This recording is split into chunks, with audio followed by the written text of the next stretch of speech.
홈쇼핑의 판매 전략 가운데 하나는 무료로 제품을 사용하여 하는 것입니다.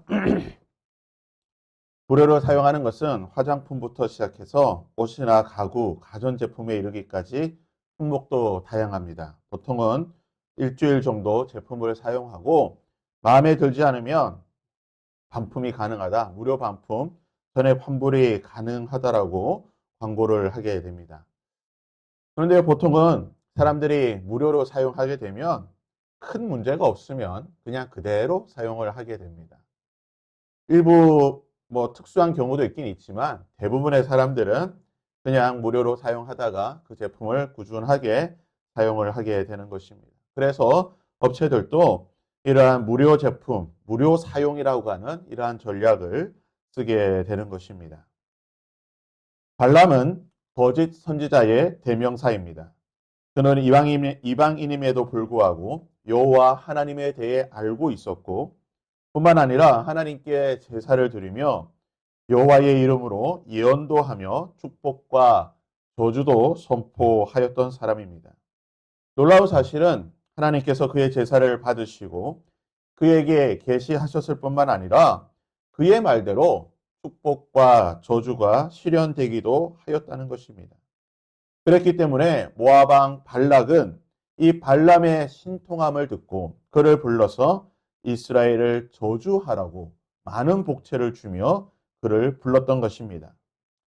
그런데 이전까지는 이 발람이 자신이 드렸던 이 했던 행위들, 제사를 드리고 예언을 하고 복과 저주를 선포하는 하나님의 이름으로 했던 이 모든 일에 대해 확신이 있었던 것 같습니다.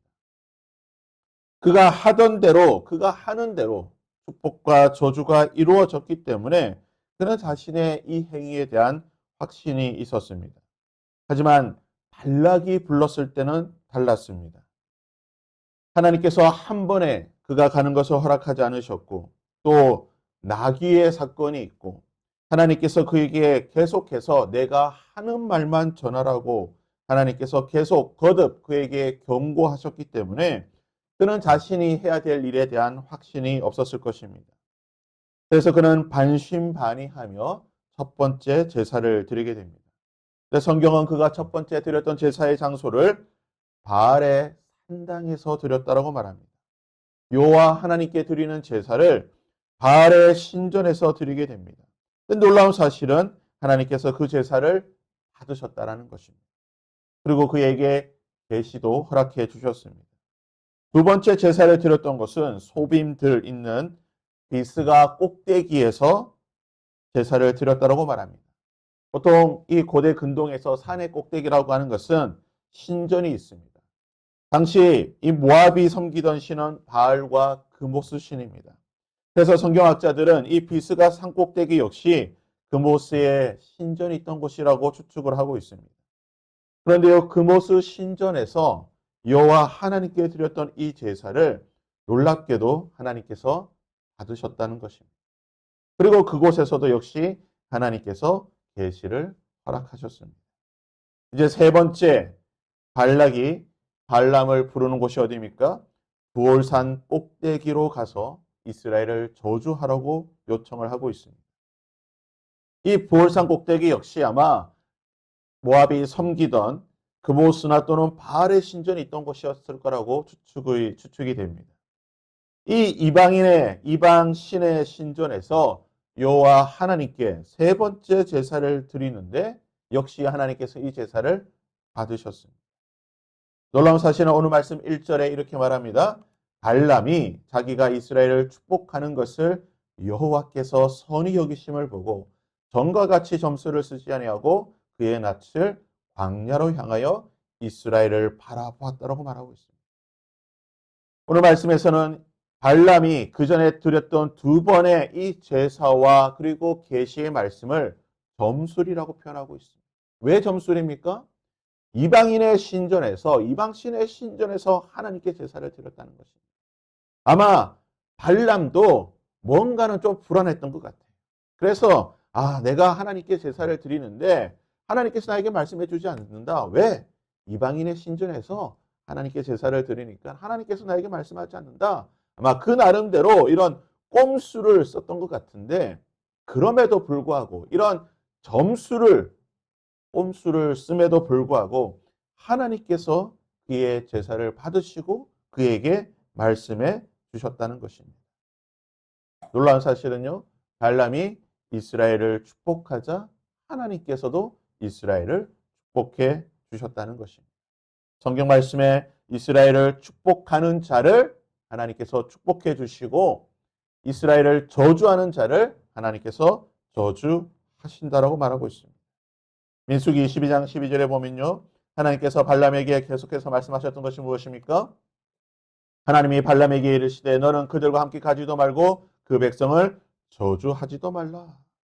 또한 20절에서도 내가 내게 이르는 말만 준행할지니라. 35절에서도 내가 내게 이르는 말만 할지니라. 하나님께서는 발람에게 이스라엘을 저주하지 말고 축복해라. 내가 하는 말만 하라고 거듭 말씀하였습니다. 발락이 수많은 복채로 그를 유혹하였고 또 수많은 사람들이 그의 주변에 둘러싸며 그의 입술을 지켜보며 그가 과연 무슨 말을 하는지 그를 지켜보았습니다. 발람은 아마 반신반의하며 불안한 마음으로 각종 복수를 쓰며 점수를 쓰면서 하나님의 이름으로 이스라엘을 축복하였습니다. 근데 놀라운 사실은 무엇입니까?